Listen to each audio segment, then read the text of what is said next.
What if correlated pairs are at support and resistance? Do you take all those trades or do you just take one? Here's the way that I do it.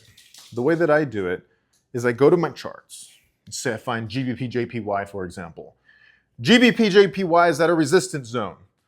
And then I click through and I'm like, oh, wait, what's that over there? GBP NZD is also at a resistance zone. And you know, GBP CAD is also there at a resistance zone, and GBP CHF, and then some crazy random pair like GBP ZAR or some shit like that.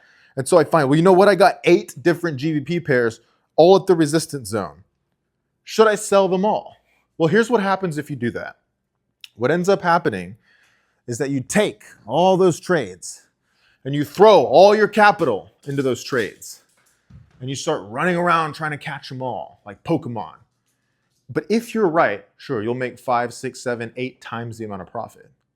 But if you're wrong, you essentially lose 5 times or more what your risk was for that one initial trading idea you had on that GBP pair, for example. So what I like to do personally is I wait and I click through all the pairs, even if they're correlated, and then I'll find the one pair that I think looks best, just based on the risk structure. Is it the deepest into the resistance zone?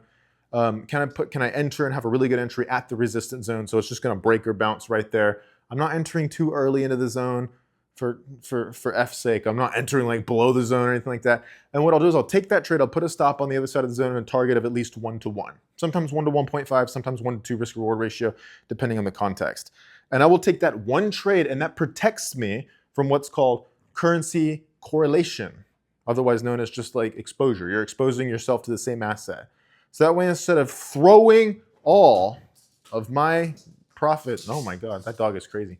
And so instead of throwing all my risk into like 5, 6, 7 different trades that are all probably going to do the same thing, right? If one of them breaks the zone and goes up, the rest of them are probably going to do the same thing. But if they all go down into profit, they're all going to do the same thing. I just take one of them. And this is how I limit my exposure to currency correlation. So whenever you're going about this and you're looking to trade, you know, say AUD pairs, right? You look AUD JPY, AUD CAD, and AUD CHF. They're all at resistance zones. They all look like they're going to drop. Pick the one of them that you think is best. Take that trade. And then after that trade concludes, you can then move on to the next trade. So that's how I do it. If you want to protect yourself from currency correlation, you should do that too. And if you don't want to, and if you just want to throw all your eggs in one basket, then you be my guest.